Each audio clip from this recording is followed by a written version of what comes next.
تفسير رؤيا شجرة الرمان في المنام.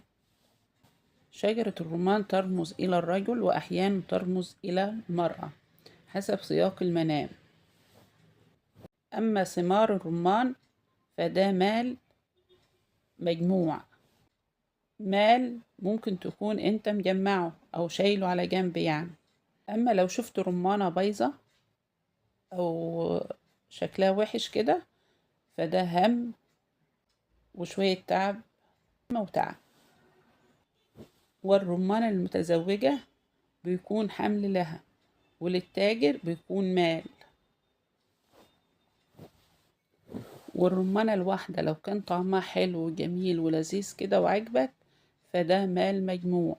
أما لو كانت طعمها لاذع ووحش ومش قادر تاكله كده فده معناه هم وتعب، والله أعلى وأعلم. والرمانة لو شفتها مقفولة كده مش عارفة طعمها لاذع أو حلوة فده معناه مال مجموع، والله أعلى وأعلم.